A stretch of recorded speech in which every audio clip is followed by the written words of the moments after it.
Nous avons deux séances pour parler de la foi. Premièrement, comment voir la foi, et puis deuxièmement, comment garder cette foi.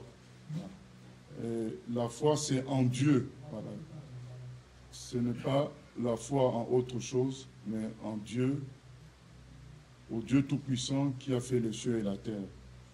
Et je vais commencer par lire un passage qui parle de la foi dans Hébreux 11, 1 à 6.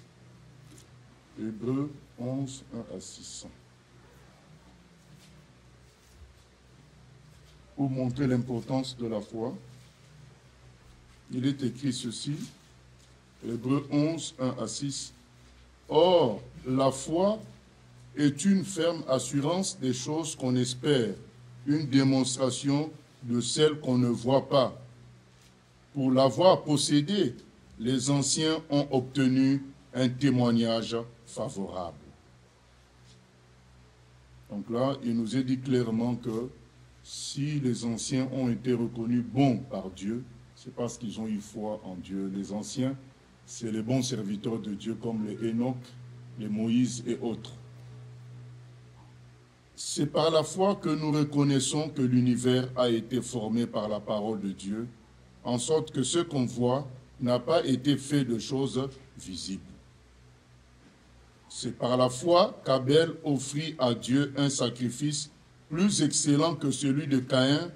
C'est par elle qu'il fut déclaré juste, Dieu approuvant ses offrandes, et c'est par elle qu'il parle encore, quoique mort. Donc, on nous montre que la foi, c'est reconnaître que tout a été fait par Dieu, en partant de l'invisible, en partant de rien du tout, juste par sa parole.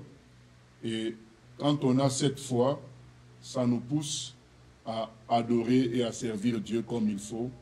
Et Abel a été justifié par cette foi-là, et non pas par sa perfection, mais par le fait qu'il a eu foi en Dieu.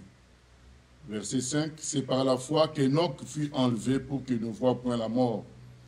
Et il ne parut plus parce que Dieu l'avait enlevé, car avant son enlèvement, il avait reçu le témoignage qu'il était agréable à Dieu. Or, sans la foi, il est impossible de lui être agréable, car il faut que celui qui s'approche de Dieu croit que Dieu existe et qu'il est le rémunérateur de ceux qui le cherchent. Voilà. Hébreux 11, 6 résume la chose. Sans la foi, il est impossible d'être accepté par Dieu. Et cette foi-là se concrétise par le fait de croire que Dieu existe. C'est vrai que ça peut être curieux de dire aux gens déjà qui croient que Dieu existe, qu'il faut qu'ils croient que Dieu existe. Donc ça montre qu'il y a, voilà, la chose qu'on peut dire par la bouche et la réalité qu'on peut vivre. Il faut croire que Dieu existe et croire qu'il récompense ceux qui le cherchent. Il rémunère, donc il répond lorsqu'on le cherche. C'est ça la foi, l'assurance des choses qu'on espère, la foi que Dieu a créé toutes choses, la foi, la croyance que Dieu existe et qu'il agit. Il existe, il est vivant, il intervient quand on fait appel à lui. C'est ça la foi. Et il est dit que si on n'a pas la foi, si on ne croit pas ainsi, on ne peut pas être accepté par Dieu, on n'est pas agréable à Dieu. Et premièrement, je veux parler fondamentalement. Adam et Ève ont eu ce problème-là, parce que Adam et Ève ont voulu être comme Dieu. C'est le contraire de la foi. Donc le premier péché, ce n'est pas le vol, ce n'est pas le mensonge, ce n'est pas l'impudicité. Le premier péché, c'est le fait de vouloir prendre la place de Dieu, d'être soi-même Dieu, donc de ne pas dépendre de Dieu. On a dit à Adam et Ève, vous ne dépendrez plus de lui, vous ferez comme vous voulez. Or, nous sommes appelés par la foi à dépendre de Dieu. Donc, on croit qu'il existe, on croit qu'il intervient quand on fait appel à lui, et on se repose sur lui. C'est ça la foi. Et Adam et Ève ont fait le contraire, et c'est ce péché qui continue jusqu'aujourd'hui dans les hommes. Les hommes, même parfois déjà chrétiens, ils essayeront toujours de se débrouiller par eux-mêmes. Et à chaque fois, l'Esprit Saint les ramène à s'humilier et à croire, et à se reposer sur Dieu. Mais surtout, on voit ça chez les païens, qui font tout pour prouver que les choses ont été créées par le Big Bang, les choses ont été... nous sommes le fruit de l'évolution. Le but de tout ça, c'est de prouver qu'on peut s'en sortir seul, on n'a pas besoin d'un Dieu. Voilà. Et c'est cet esprit-là de rejet de la dépendance à Dieu qui est le premier péché, qui continue à agir jusqu'à aujourd'hui.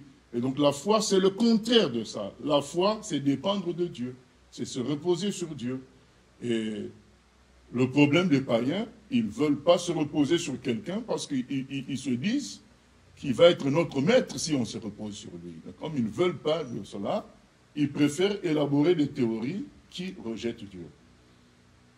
Mais le problème aussi, c'est que dans les milieux chrétiens, dans les milieux où les gens sont censés avoir la foi, il y a aussi toujours ce reste-là, adamique, de vouloir s'en sortir sans Dieu, de faire des choses par son intelligence, ce qui fait que beaucoup de gens ont bien commencé et ils ont fini par faire naufrage par rapport à la foi.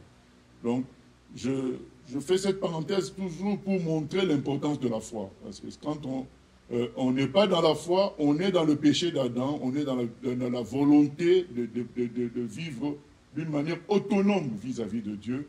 Et ça rejoint le péché d'Adam et ça a été la source de la chute de beaucoup de serviteurs de Dieu. Vous prenez Saül, sa grande chute, ça a été la foi. On n'a pas dit que Saül, sa grande chute, ça a été de boire ou de prendre plusieurs femmes. Non, le problème de Saül, c'est que quand Dieu lui dit, à travers Samuel, tu attends jusqu'au 7e jour, Samuel viendra faire le sacrifice. Saül a attendu jusqu'au 7e jour. Mais le 7e jour, les soldats qui étaient engagés pour la guerre en ont eu marre d'attendre. Ils se sont dit, nous retournons dans nos tribus, dans nos familles. Et Saül, voyant le nombre de guerriers diminuer, il a, de lui-même, fait le sacrifice.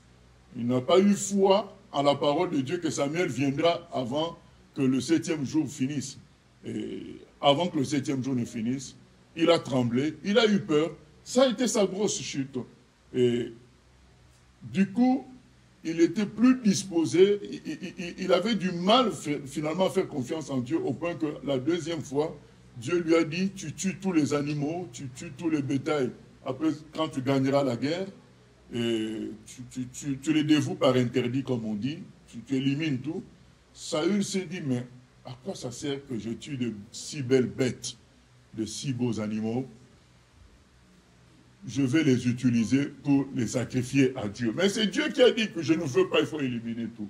Vous voyez? Donc quand on n'a plus foi en Dieu, on élabore des théories. La plupart de doctrines qu'on voit aujourd'hui, les sectes, c'est dû au fait que les gens ont perdu foi en Dieu. Ça suscite des théories que l'homme s'invente tout seul, parce que la foi simple en Dieu, telle que Dieu a présentée, il ne supporte plus ça. Donc Saül ne supportait plus, il ne voyait pas de logique dans le fait de tuer tous les animaux. C'est ça la foi. Il n'y a pas toujours de logique, mais Dieu a dit, je crois et je me repose sur ça. Donc tout ça nous permet de voir tous les aspects de la foi, et c'est comme ça que Saül a chuté et s'est éloigné de Dieu et a mal fini. Salomon, on lui a donné la sagesse pour diriger le peuple de Dieu. Mais si vraiment il croyait que cette sagesse était très importante, il devait l'appliquer à lui-même. Voilà. Donc c'est ça la foi. Si c'est vrai, donc c'est vrai pour moi aussi, j'ai besoin de ça. Mais Salomon, à un moment donné, lui à qui Dieu avait promis la gloire et la richesse, au moment où les impôts ne rapportaient pas suffisamment d'argent pour sa vie fastueuse, il a imposé un lourd tribut aux enfants d'Israël parce qu'il fallait qu'il maintienne son standing.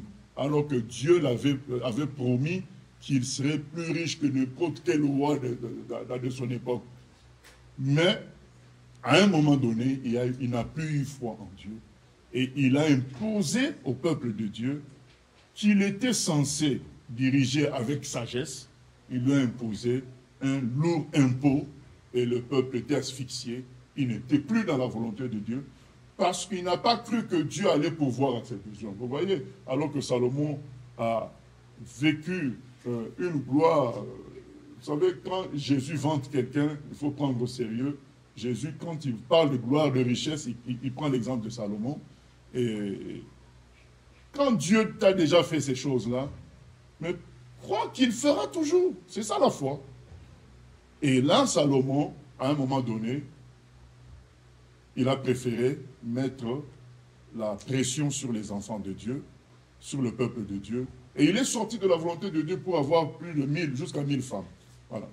Ça commence par la perte de foi. Tout ce qu'on peut voir comme conséquences négatives aujourd'hui dans la vie des enfants de Dieu, dans la vie des serviteurs de Dieu, c'est la perte de foi. C'est vraiment essentiel. C'est essentiel. Et quand on voit la doctrine de l'évangile de prospérité, c'est le manque de foi. Parce que quand quelqu'un est sûr que c'est un Dieu tout-puissant, il ne demande pas aux gens. Il va faire confiance que Dieu va s'occuper de lui. Mais quand on perd cette foi-là, on commence à créer toutes sortes de systèmes de mettre la pression pour que les humains donnent, jusqu'à pleurer devant eux, jusqu'à leur dire des énormités du genre, si vous ne contribuez pas, l'œuvre de Dieu ne va pas avancer. Donc c'est une contradiction totale parce qu'on a dit l'œuvre de Dieu, c'est Dieu qui doit s'occuper de son œuvre. Mais là on dit si vous ne faites pas, l'œuvre de Dieu ne va pas. Non. Jésus a dit à Pierre, je bâtirai mon église. Donc, mais quand on perd la foi, on ne réalise plus toutes ces choses-là et on commence à inventer des doctrines, des théories, de plédier. Et donc, quand même quelqu'un n'a pas d'argent, il peut s'engager. Tout ça, c'est parce que on n'a plus foi que Dieu va s'occuper des choses. La foi, c'est capital. Hein? La foi, c'est capital. Et quand tous les héros, donc comme on a lu dans Hébreux 11, l'ont été à cause de leur foi.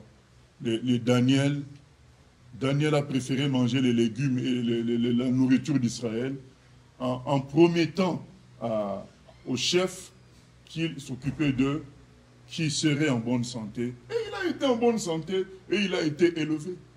Voilà, donc finalement, c'est sa foi qui a triomphé. Quand on croit en Dieu, il y a un risque qu'on prend devant les hommes et devant la science, mais finalement, on est toujours gagnant. La foi, c'est capital. Donc ça, c'est un thème central de la vie chrétienne, la foi.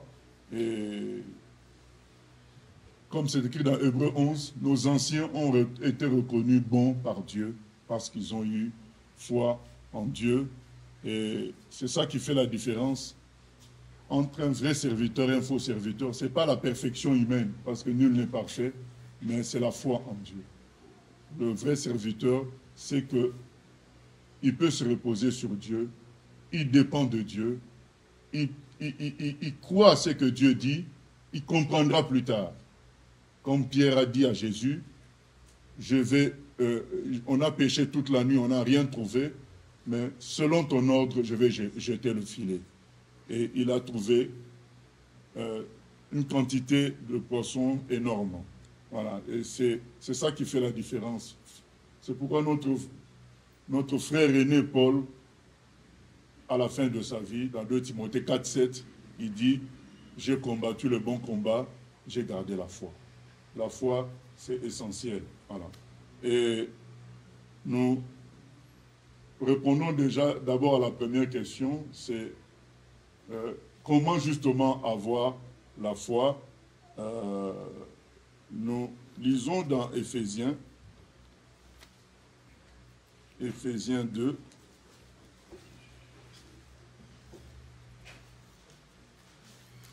Éphésiens 2, 8.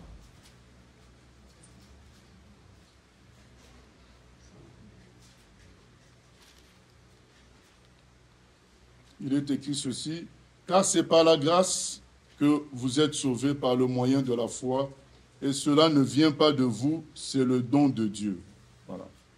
la première chose qu'on peut dire, la foi, c'est le don de Dieu. Dieu, c'est lui qui donne la foi, qui dépose la foi dans le cœur de quelqu'un. Parce que sinon, il ne demanderait pas de compte à l'être humain s'il n'a pas déposé la foi.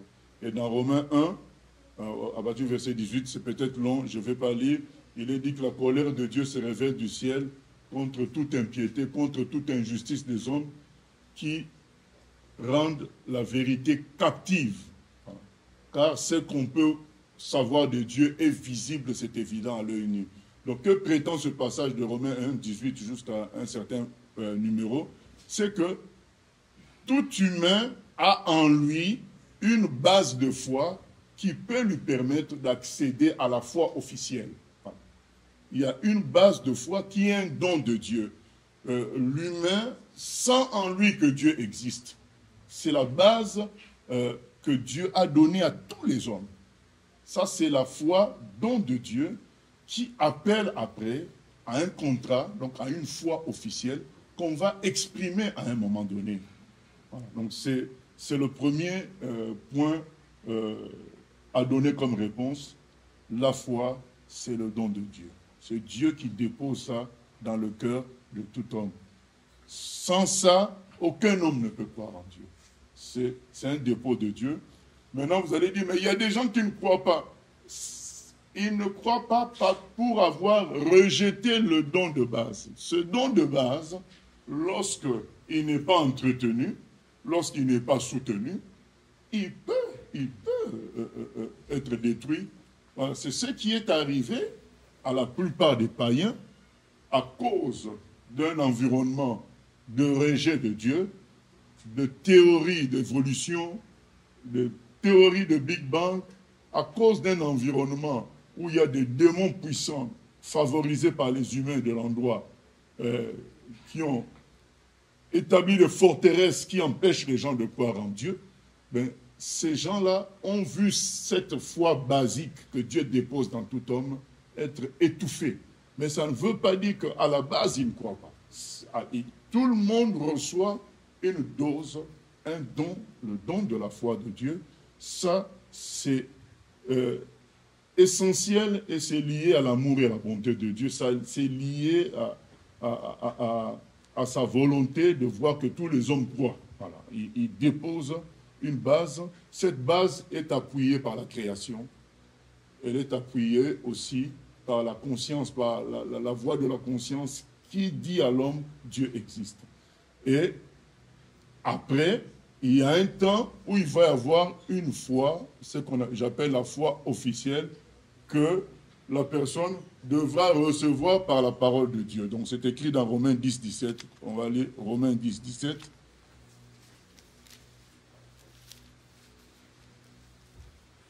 Romains 10, 17. Ainsi, la foi vient de ce qu'on entend, et ce qu'on entend vient de la parole de Christ. Voilà. Donc ça, c'est maintenant la foi officielle où la personne reçoit une déclaration claire et nette sur Dieu. Voilà. Avant, il y a la foi basique où l'homme sent Dieu. Il sent Dieu, et cette sensation de Dieu est confirmée par la création, par l'amour, par la conscience. C'est confirmé par ça.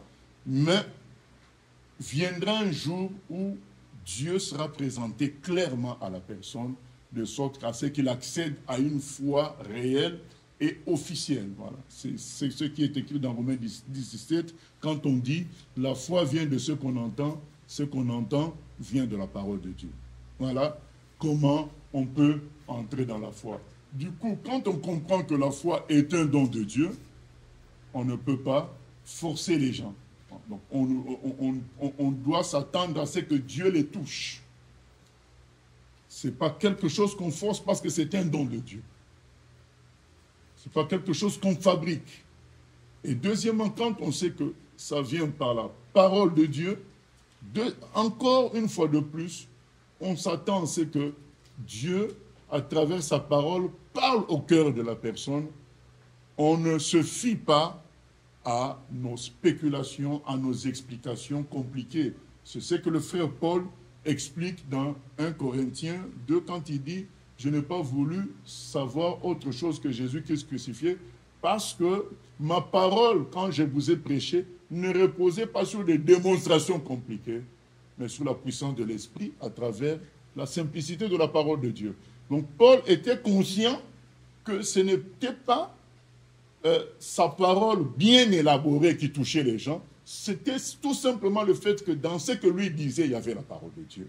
Et cette parole de Dieu, on ne sait pas comment, elle crée le contact, elle crée la foi, elle produit la foi dans ceux qui entendent. C'est la puissance de la parole de Dieu. Et il nous est arrivé à plusieurs reprises d'entendre des gens nous dire qu'ils ont été touchés par ce qu'on a dit. Et quand on leur a posé la question, mais qu'est-ce que j'ai dit qui a fait que tu as été touché?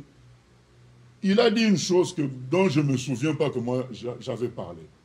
On comprend bien que nous parlons de Dieu, mais il y a l'Esprit de Dieu qui se sert de sa parole pour toucher d'une manière ou d'une autre quelqu'un. Ce n'est pas notre présentation, notre façon de faire magnifique qui va faire que les gens soient touchés, mais c'est l'Esprit de Dieu à travers la parole de Dieu. Comme c'est écrit, la foi vient de ce qu'on entend vient de la parole de Dieu. Donc ça nous appelle à de l'humilité, à la confiance une fois de plus en Dieu pour toucher l'autre. Donc on n'a pas à forcer, c'est le don de Dieu. On a présenté la parole de la manière la plus simple possible, présenter la parole à laquelle on a cru. Pas la parole pour convaincre l'autre, mais la parole à laquelle on a cru. Si nous-mêmes on a cru, on présente cette parole-là qui nous a fait croire, en comptant sur le fait que le Saint-Esprit touche l'autre. Donc c'est ça. Donc déjà quand on connaît comment la foi vient, on l'a dit, par la parole, par un don gratuit de Dieu, la foi basique donnée à tout homme. Quand on sait en plus que c'est par le dépôt simple de la parole de Dieu, voilà.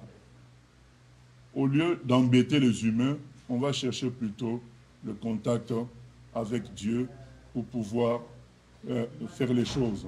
Voilà. Mais nous allons rajouter encore quelques points pour parler toujours de comment on entre dans la foi. Il y a le texte le plus simple que j'aime à donner, c'est le texte sur Zachée dans Luc 19, 1 à 10. Un cas concret de quelqu'un qui entre dans la foi. Donc ça nous permet de rajouter... Les deux points que je viens de partager sont, je peux les appeler les principes sur la foi, mais après, il y a des éléments qui doivent être présents pour nous faire entrer dans la foi en Dieu. Nous lisons dans Luc 19, 1 à 10. « Jésus étant entré dans Jéricho, traversait la ville, et voici un homme riche, appelé Zachée, chef de publicains, cherchait à voir qui était Jésus, mais il ne pouvait y parvenir à cause de la foule, car il était de petite taille. Il courut en avant et monta sur un sycomore pour le voir, parce qu'il devait passer par là. Lorsque Jésus fut arrivé à cet endroit, il leva les yeux et lui dit, « Zachée, hâte-toi de descendre, car il faut que je demeure aujourd'hui dans ta maison. » Zachée se hâta de descendre et le reçut avec joie. Voyant cela, tous murmuraient et disaient, « Il est allé loger chez un homme pécheur. » Mais Zachée, se tenant devant le Seigneur, lui dit, « Voici, Seigneur, je donne aux pauvres la moitié de mes biens, et si j'ai fait tort de quelque chose à quelqu'un, je lui rends le quadruple. » Jésus lui dit, « Le salut est entré aujourd'hui dans cette maison, parce que celui-ci est aussi un fils d'Abraham, car le Fils de l'homme est venu chercher et sauver ceux qui étaient perdus. » C'est un exemple de ce qu'on vient d'expliquer en première partie, c'est que Zachée était perturbé. Voilà. Il a voulu voir Jésus, certainement parce qu'il y avait en lui une sensation comme quoi il était en face de l'envoyé de Dieu. Que Jésus était l'envoyé de Dieu. Il avait une foi basique en Dieu qui était perturbé par l'annonce de Jésus dans le coin. On a dit Jésus passe dans le coin et lui devait avoir une foi basique qui lui a fait dire que c'est important de voir cet homme-là.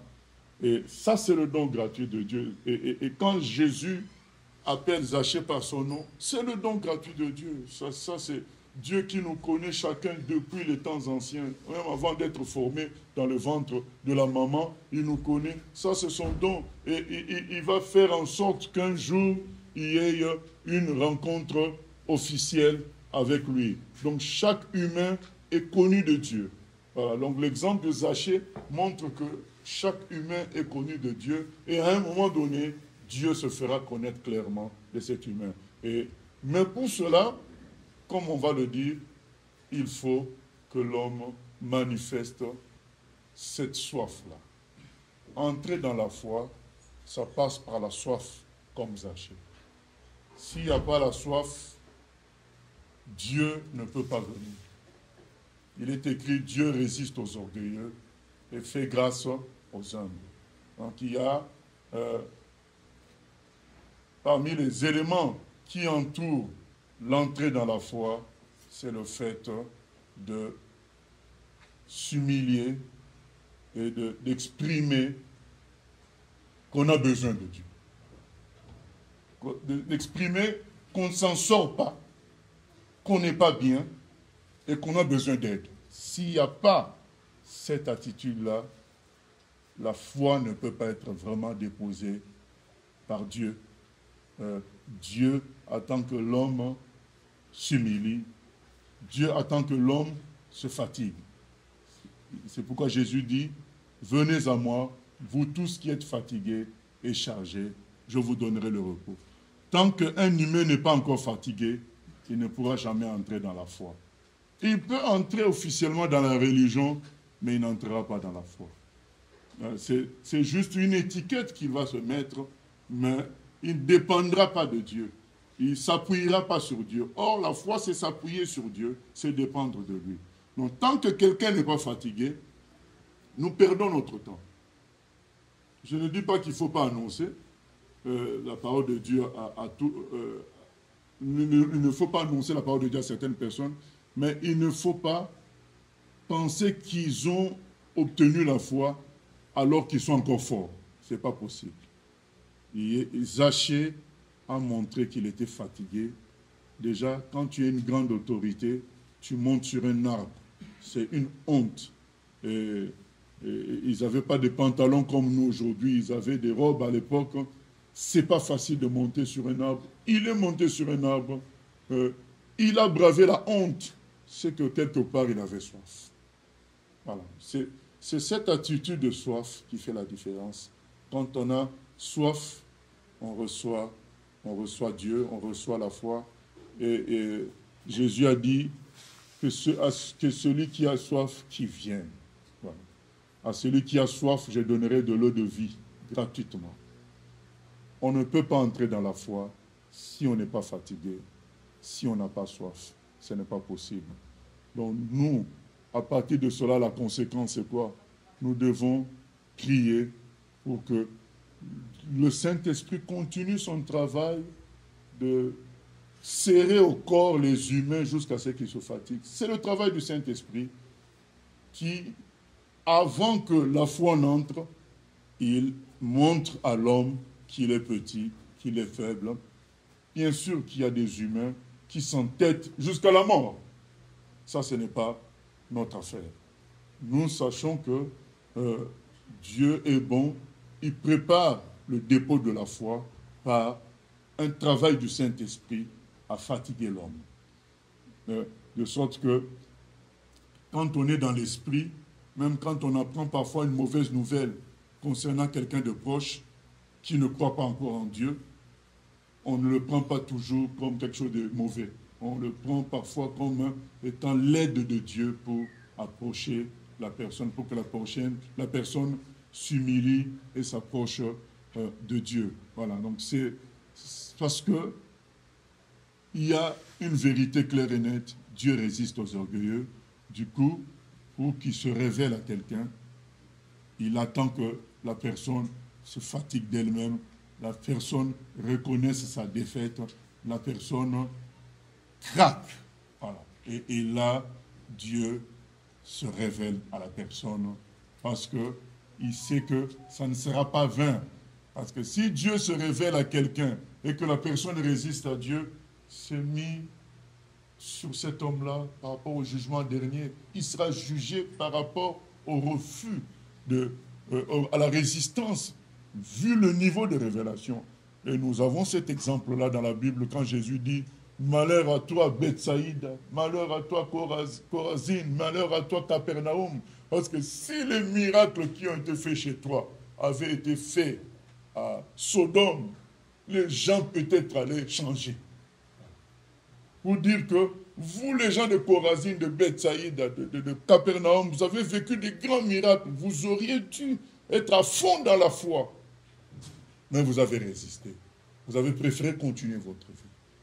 Voilà. Donc c'est pour nous dire que quand Dieu veut que quelqu'un se fatigue, c'est parce que si quelqu'un résiste, alors que Dieu se révèle clairement, son jugement sera grave.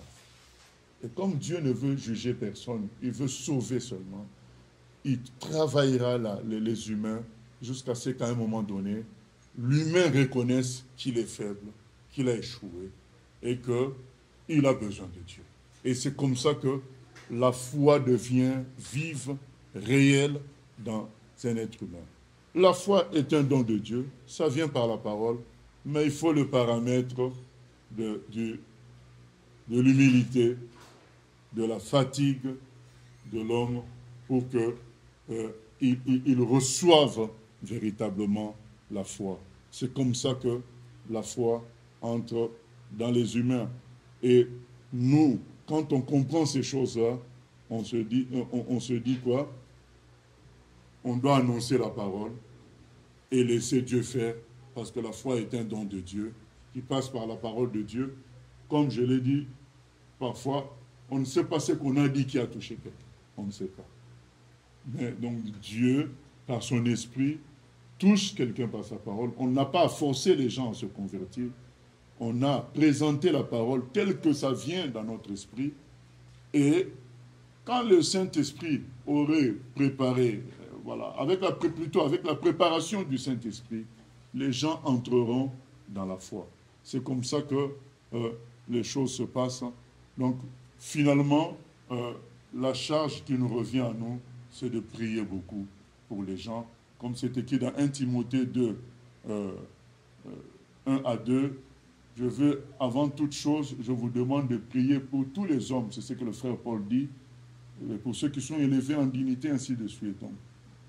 Donc, ayant compris le processus de réception de la foi, nous travaillerons beaucoup plus à prier pour les gens, pour que le Saint-Esprit les prépare, le travail, de sorte à ce que le don de foi soit actif en eux pour leur permettre de recevoir la parole de Dieu.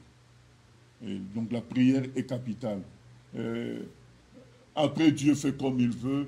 Il y a beaucoup d'exemples dans le passé qui montrent comment Dieu agit de manière miraculeuse pour donner la foi. Ça vient vraiment de lui. Je me souviens d'un homme que sa fille avait supplié de l'accompagner dans une organisation chrétienne qui faisait 4 jours quelque part de prière et parole. Enfin, nous ici on appelait ça camp biblique. Voilà. Et le papa, quand il est arrivé, le premier jour, ça l'a dépassé d'entendre parler de Dieu à tout moment. Il a dit à sa fille, écoute, je viendrai manger avec vous, mais pour ce qui concerne le temps que je vais passer ici, j'irai passer mon temps où je veux, je viendrai seulement au moment des repas, parce que là j'entends Jésus à gauche et à droite et je suis fatigué. La fille a continué à prier, et cet homme-là, le jour où il a décidé de ne plus aller dans ce camp biblique pendant les heures de réunion, de prière ou de parole, il est parti faire un tour en ville. Et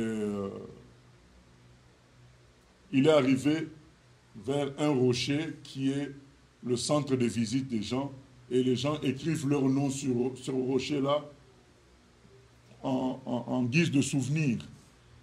Et lui aussi, il est venu, il a écrit son nom, je crois, Étienne Dupont. Étienne Dupont, il a bien écrit.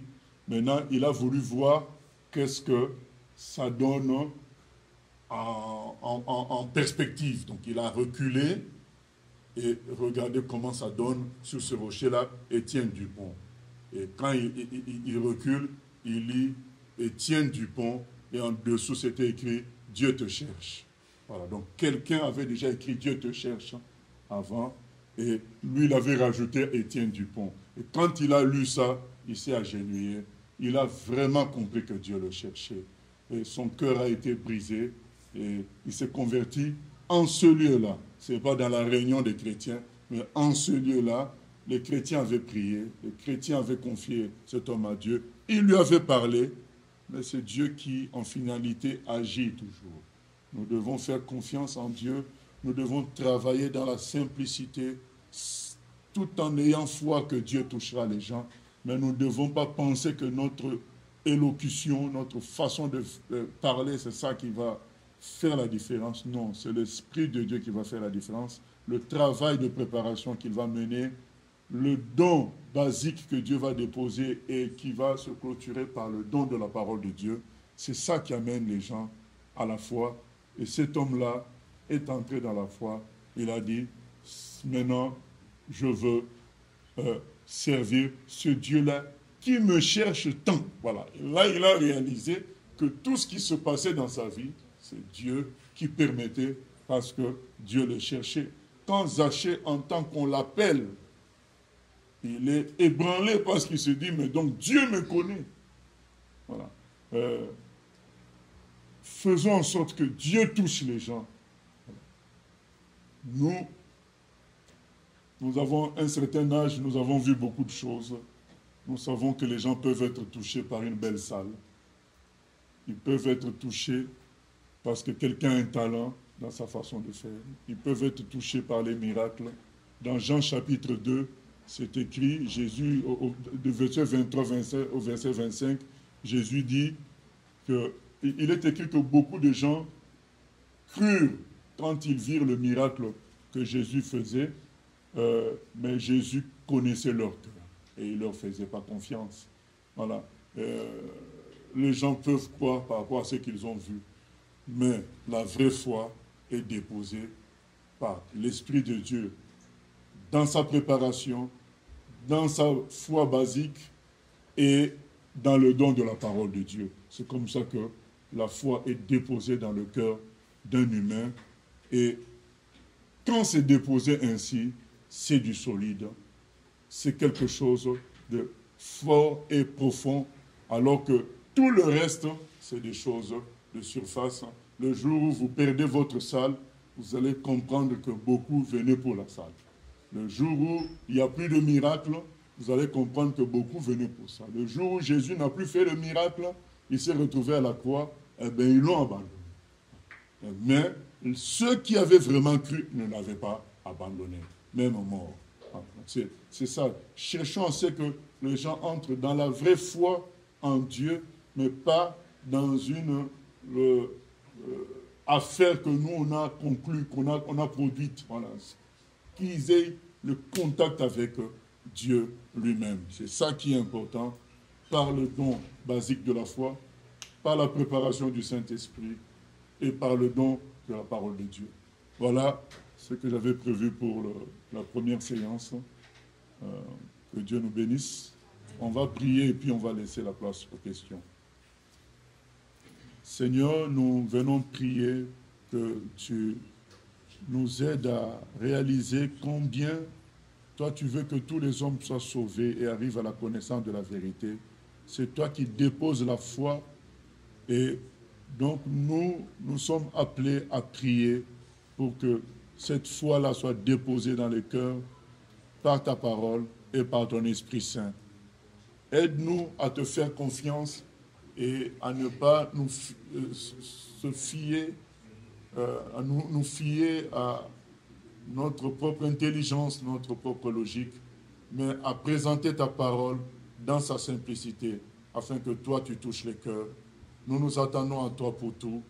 Merci, Seigneur, de nous encourager à parler de toi et à faire confiance que toi, tu feras le reste. Au nom de Jésus. Amen.